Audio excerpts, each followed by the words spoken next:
I'd been wanting to climb the hood for about 3 years, which is one of the reasons why I went up alone, was because I've organized several different trips and they've all fallen through, and it's been really frustrating. I had an experienced guide who was going to be going with me, an experienced crew of people. 2 of them had already been up the mountain, 1 of them had been up over 100 times. And he decided that he didn't want to go because he said the weather didn't look good and he didn't feel good about the conditions that the snow would be in. And that should have been my first heads up to not go. Just car camped that night, Saturday night, in the Timberline Lodge area there, and then went up to the climbers registration in the morning, about 10:30 or so, and filled out the registration. I was under the assumption that they actually check those daily, and apparently they don't check them unless they receive a call from somebody asking about a person, and then they'll go through and look. I've trained all of my friends and family to not worry about me when I'm gone, to not worry about me if I disappear for a couple of days and go adventuring. So the void that I created around myself was all my own doing. 11 a.m. I headed up the mountain. It was beautiful weather conditions, gorgeous day. And by the time I got to the top of the Palmer ski lift there, the temperature had dropped down to about 30 degrees. It was snowing. Looked like a whiteout was rolling in. There was a snowboarder at the top of the lift who advised me not to keep going. He said that it looked like there was a whiteout, and I was like, oh, maybe the sun will come out. I was so dead set on going to the top, and I had enough on me that I knew that I could survive for a day or 2 if I needed to. I ended up walking for quite a while, to the point where I knew I must be pretty near the summit, and the fog kind of rolled enough for me to see there was this big rock face in front of me, and I kind of looked up and it was like, I'm not going to climb that in this condition. And I was already, cold, and my gloves were already soaked through because I'd been climbing. And it was at that point that I decided to turn around. I tried following my own footprints for a while. They were already kind of effaced by the snow and everything, and so I wasn't really relying on them. And at a certain point, I was kind of just relying on my own sense of direction, which in a whiteout is nothing. And there were times when I didn't really know if I was going up or down, and I really do sincerely believe that God was protecting me the entire time I was up there. There was a time when I very unwisely was kind of just sliding and stopping and sliding and stopping because I wanted to get down the mountain at that point and just try and find my way out from there. And I slid and I stopped and I turned on my headlamp, and I was literally about 4 feet away from the edge of the crevasse, one of the large crevasses on the glacier's edge there. And I already knew the solemnity of the situation, but it was definitely something that kind of made me pause and reconsider the way that I was descending the mountain. I started going a little bit more carefully at that point.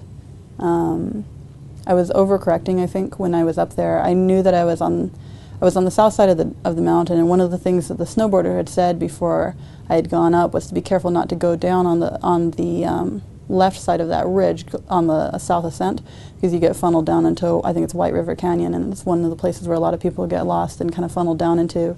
And so in my mind, I didn't know that I was as near to the summit ridge as I probably was, and so I was trying to keep drifting right to avoid from drifting left, and I ended up drifting all the way around to the northwest side of the mountain and came down, I think it's Sandy Glacier.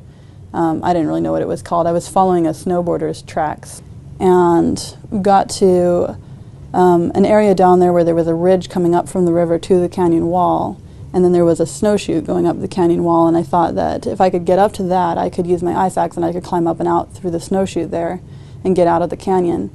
And trying to go up that snowshoot wasn't working. Again, the snow was so deep, it was like swimming uphill. I had nothing to really brace myself against to keep going, and so I kind of changed tactics and was trying to go up. There's kind of a little ridge that was made up of rocks and trees and branches and stuff, and as long as you have some kind of traction, you can keep going up. And so I was climbing from tree root to branch to rock, and I was using my ice axe to prop me up in places. Basically what happened was that I got to a point where there was a gap between tree roots and branches and stuff, and so I put my ice axe in and used it as a hold to get to the next hold, and it slipped out, and that was I kind of pinballed down through the trees, lost my ice axe. That was where I gashed my leg open on one of the trees, and so at that point was when I kind of like pounded out a little concave in the snow, basically just enough for me to have a platform where I wasn't sinking 4 feet down every time I moved. and to have a bit of an overhang so that stuff trickling down wouldn't be hitting me directly. I made a video for my parents on my camera because in my mind I was thinking, this is where people die, you know, this is where people, sorry, you know, this is where people get hypothermic and they die and they, you know, like end up being found weeks later or whatever. And so I made my parents a video that was just kind of saying, you know, I'm sorry for being so careless, and letting them know, you know, I'm not afraid, but I am sorry. And because I've never been afraid of death, but I didn't really realize until right then that death isn't just between you and God. That when you take your life, like I kind of was taking my life and going up that mountain alone and being so careless, you know, it impacts the whole world of people.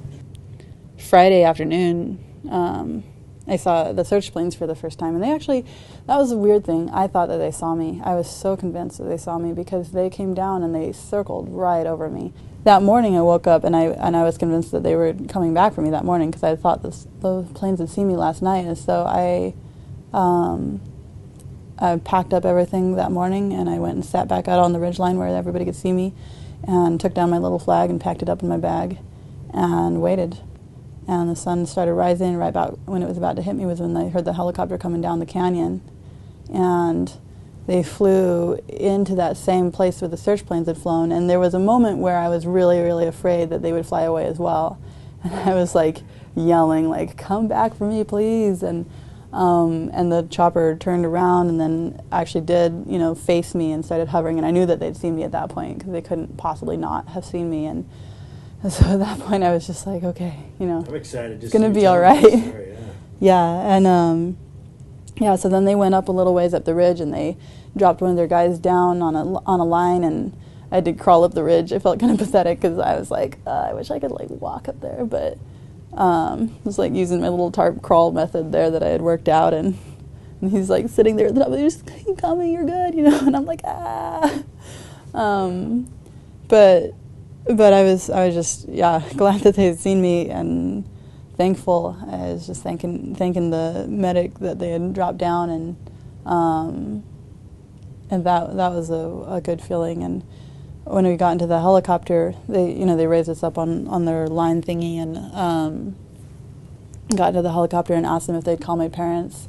They said they think that they already know, and he asked me if I was Mary Owen, and there was a minute where I was like, well, what if I'm not? Well, and definitely, I want to thank the crew on the Black Hawk helicopter. Thank you especially to the medic who came down off the chopper and pulled me back up and took care of my feet and everything, and also to everybody, all the volunteers, all the search and rescue team. It's such an incredible thing to me that people would be willing to go out and look for somebody who'd been gone for 6 days, that they'd be enthusiastic about that and eager to risk their own lives for something that looks so impossible. And so I really do want to thank everybody. I mean, everybody from the Newburgh Police Department to the search and rescue teams to the Black Hawk crew and at Emmanuel here as well. I mean, I've been really blessed by the work and the kindness and the just the belief of other people that I would be found, that I was still alive, that I was still out there.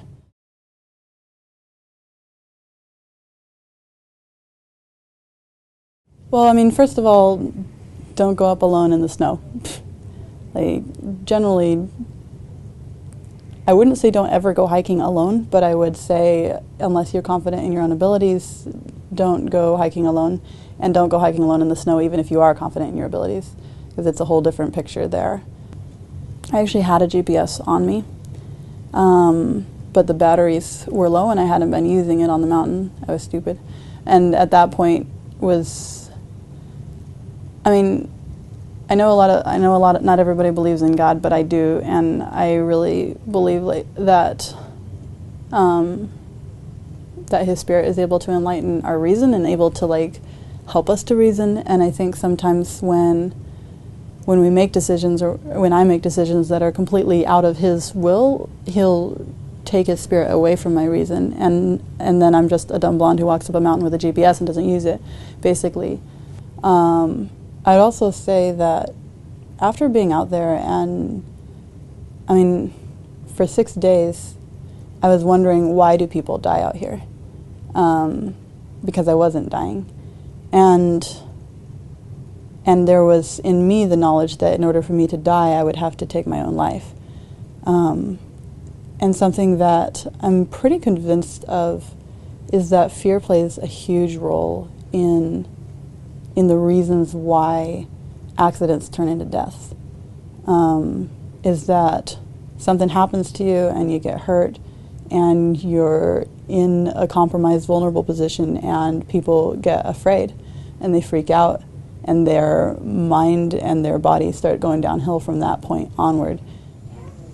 And I'm just very, very thankful for everybody who came forward, for all of the search and rescue teams, really for the hope of everybody who was involved, that people didn't give up hoping, that the search and rescue team wasn't without hope that they would find me, and that the helicopter crew wasn't without hope. I think that hope is the life of our humanity, that when we have that, we are alive, and it makes the difference between life and death.